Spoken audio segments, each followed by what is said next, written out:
Everybody good morning. देखिए आज हमारा पॉलिटिकल साइंस में जो पिछला लेसन चल रहा था मूल अधिकार, उस मूल अधिकार में हमारे 2 मूल अधिकार पूर्ण हो गए थे। आज हमारा तीसरा जो मूल अधिकार है वो है शोषण के विरुद्ध अधिकार।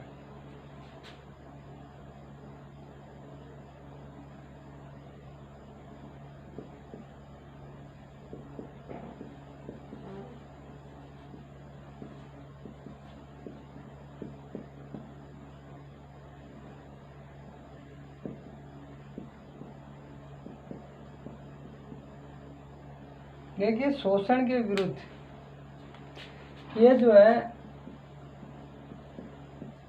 अनुच्छेद 23 और 24,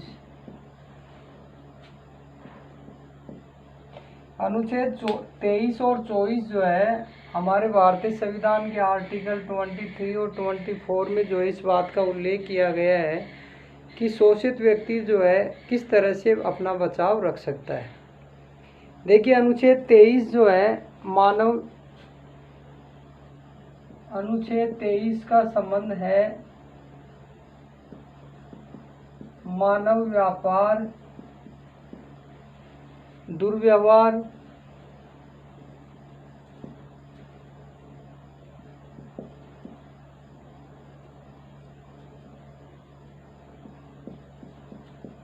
रोक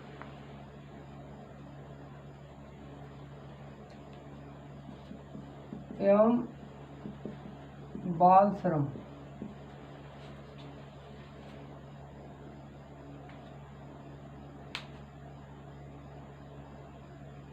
देखिए अनुच्छेद 23 जो है मानव व्यापार, दुर्व्यवहार पर रोक एवं बाल श्रम, इसमें क्या है, प्राचीन काल में हम देखते थे कि मानव का जो व्यक्ति था उनको गुलाम रखा जाता था, उनका क्रय विक्रय एक स्थान से दूसरे स्थान में कर देते थे। जैसे हमने पिछले अध्याय में पढ़ा था कि कुछ मजदूरों को कंटेनर में ले जा करके चाय के बागानों में जो है बेच दिया जाता था ठेकेदारों द्वारा, और फिर वो आजीवन जो है वहीं रहते थे।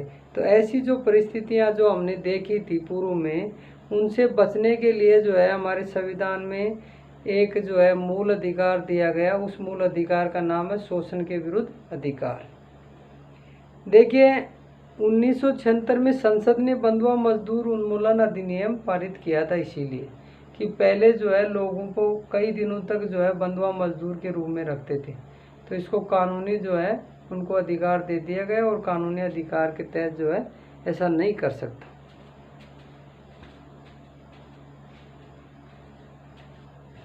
देखिए अनुच्छेद 24, अनुच्छेद जो 24 है वो देखिए 14 वर्ष से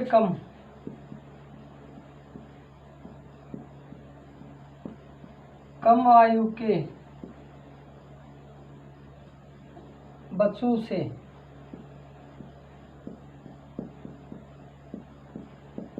बाल श्रम पर रोक।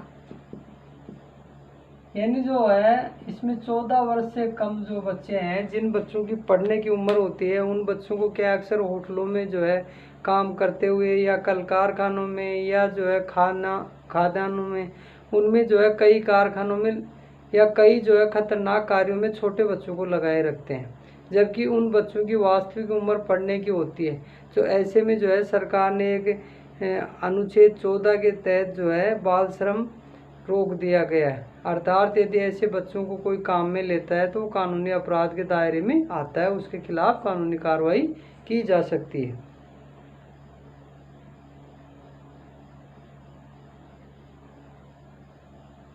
इसके बाद में देखिए अगला हमारा जो है वो 4 नंबर है, वो है धार्मिक स्वतंत्रता का अधिकार।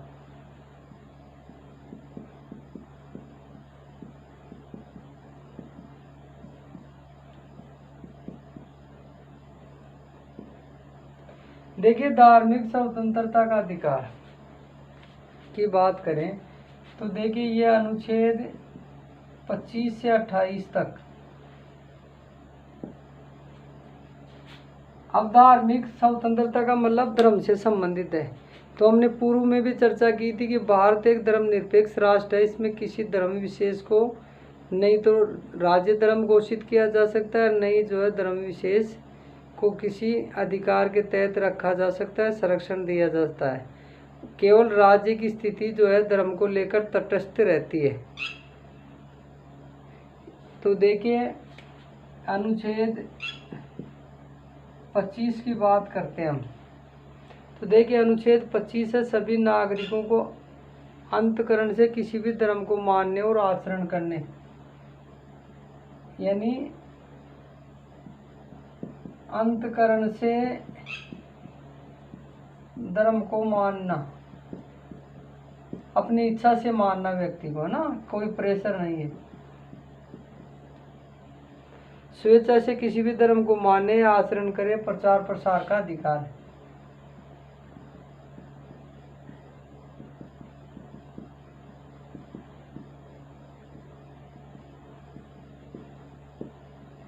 देखिए अनुच्छेद जो है 26 जो है धार्मिक कार्यों के प्रबंधन की स्वतंत्रता।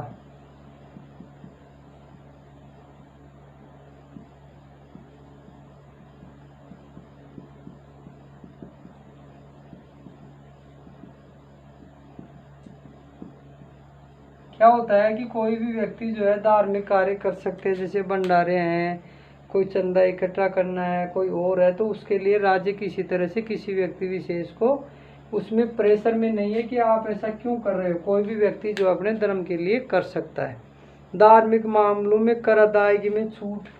27वां जो है अनुच्छेद है वो धार्मिक यानी किसी भी धार्मिक स्थल पर यदि कर दान देता है तो कर आदि में छूट।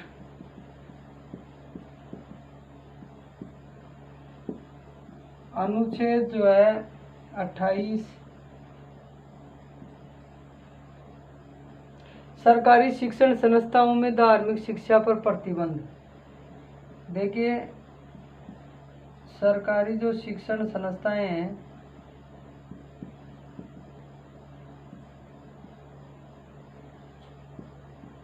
उनमें धार्मिक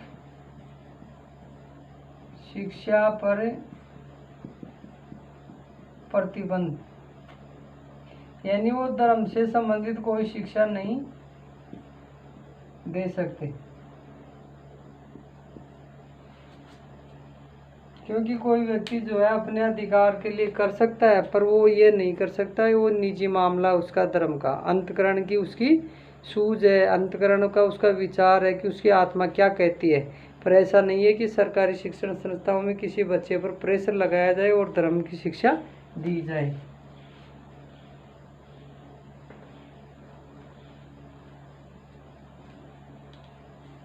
इसके बाद में देखिए अगला जो है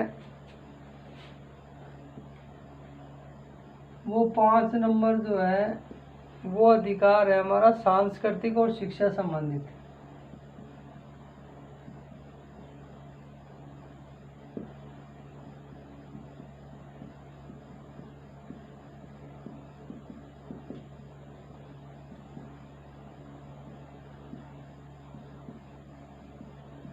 देखिए इसमें क्या होता है, सांस्कृतिक शब्द है एक शिक्षा है। कुछ लोग जो है अल्पसंख्यक होते हैं, कुछ समुदाय अल्पसंख्यक होते हैं, उनकी संख्या कम होती है, तो वो जो है अपनी संस्कृति और शिक्षा को बचाने के लिए जो है ऐसे प्रावधान किए गए हैं संविधान के तहत कि वो जो है अपनी शिक्षा का, अपनी संस्कृति को बचाने के लिए कुछ कर सकता है। यह अनुच्छेद 29 और 30 में जो है इस बात का स्पष्टीकरण किया गया है। तो देखिए अनुच्छेद 29 जो है 29 जो है अल्पसंख्यक वर्गों के हितों की सुरक्षा करती है। अल्पसंख्यक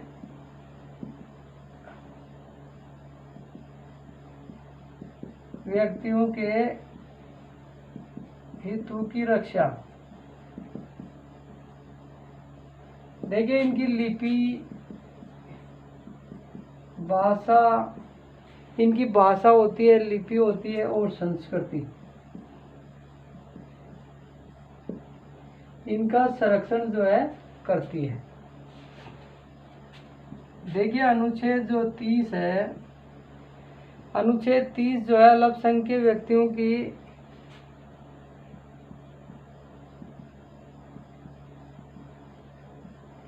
व्यक्तियों की शिक्षण संस्थाओं की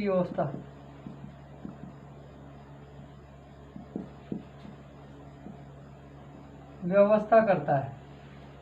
अर्थात ऐसे लोग जिनकी संख्या कम है उनको शिक्षा के लिए जो है वो अपनी संस्थाएं स्थापित कर सकते हैं, संचालन कर सकते हैं और अपनी भाषा विशेष को जो है भाषा और संस्कृति को बढ़ावा देने के लिए प्रयास कर सकते हैं।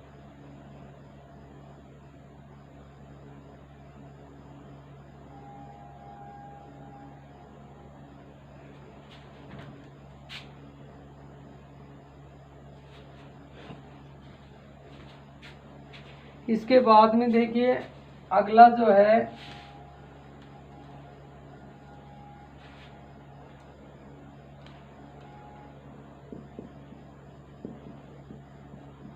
संवैधानिक उपचारों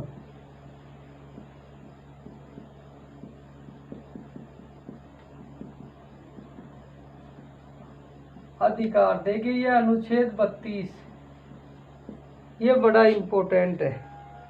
मौलिक अधिकार के प्रवर्तन और संरक्षण हेतु उच्च न्यायालय द्वारा जो है इस अधिकार को संरक्षण दिया गया है। इसको भारतीय संविधान की आत्मा कहा गया है। ये जो है इसको डॉक्टर भीमराव अंबेडकर ने जो है संविधान की आत्मा कहा है। ये किसी भी जो है परिस्थिति में जो है निलंबित नहीं होते ही ये अधिकार। देखिए इससे संबंधित कुछ जो है रिट है वो रिट लगती हैं।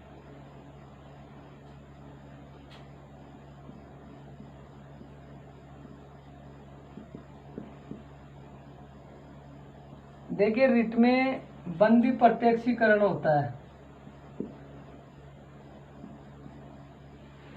बंदी जो है प्रत्यक्षीकरण है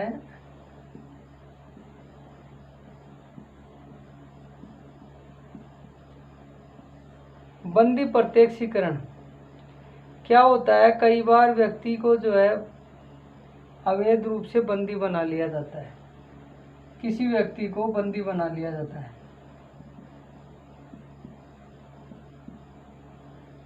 बिना कारण।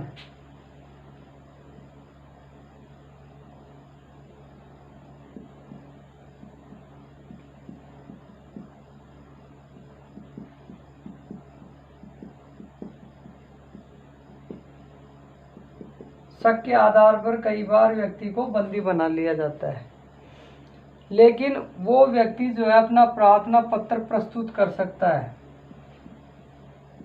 कि जो है मुझे एक कारण जो है बंदी बनाया गया है और मुझे जो है इस संबंध में जब तक न्यायालय द्वारा दोष सिद्ध नहीं हो तब तक जो है मुक्त किया जाए, ऐसा प्रार्थना पत्र वो प्रस्तुत करता है। दूसरा देखिए परमादेश। एक तो देखो आदेश होता है वो सामान्य होता है, एक होता है परमादेश। देखिए इसका मतलब ये होता है कि आज्ञा दे रहा है। कौन दे रहा है? उच्च अधिकारी अपने निम्न अधिकारी को अपने कर्तव्य का सही पालन करने के लिए निर्देश देता है, आदेश करता है, उसको बोलते हैं परमादेश। देखिए परमादेश में क्या होता है, उच्च अधिकारी निम्न अधिकारी को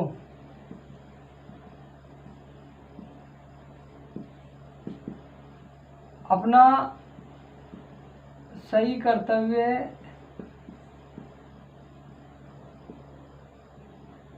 निर्वहन करने का आदेश देता है।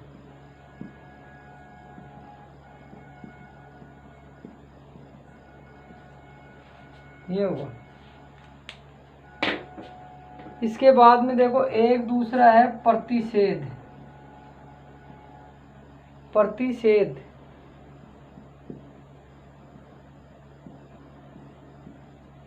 देखिए प्रतिषेध जो है, प्रतिषेध का मतलब मनाही करना होता है, किसी को मनाही करना। क्या होता है, कई बार जो है हमारा जो कार्य ऐसा होता है जो हमारे उस क्षेत्र में नहीं आता है। इसमें क्या होता है, जैसे सुप्रीम कोर्ट है, सुप्रीम कोर्ट जो है हाई कोर्ट को निर्देश देगा,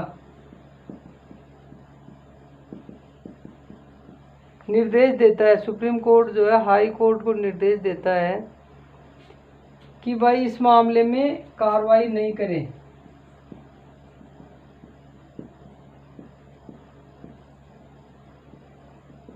कार्रवाई नहीं करें क्योंकि यह आपके क्षेत्राधिकार का मामला नहीं है।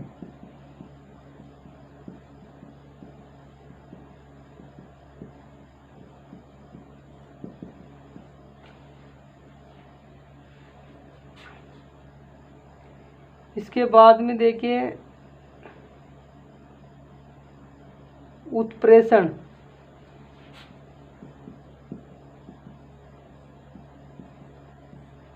देखिए उत्प्रेषण का मतलब होता है अपने पास मंगवाना। किसी भी विवाद को निम्न न्यायालय से उच्च न्यायालय में भेजने के लिए जो आदेश दिया जाता है उसको कहते हैं उत्प्रेषण। उत्प्रेषण में क्या होता है, निम्न न्यायालय से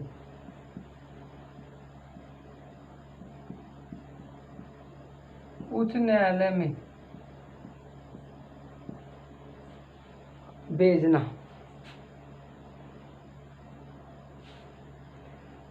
विवाद को भेजना।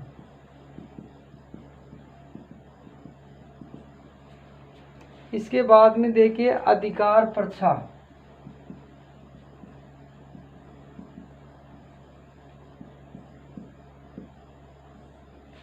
देखिए अधिकार पर्चा किसी अधिकार से, किस अधिकार से है। कई बार क्या होता है कि कोई व्यक्ति जो है गैर कानूनी तौर पर या किसी सरकारी अर्ध सरकारी निर्वाचित पद को संभालने का प्रयास करता है पर उसके लिए वो जिम्मेदार नहीं है, तो उसको आदेश दिया जाता है कि आपको जो है किसने ये अधिकार दिया है। इसके लिए जो पत्र पेश किया जाता है, जो आदेश दिया जाता है, उसको अधिकार पर्चा कहा जाता है। धन्यवाद।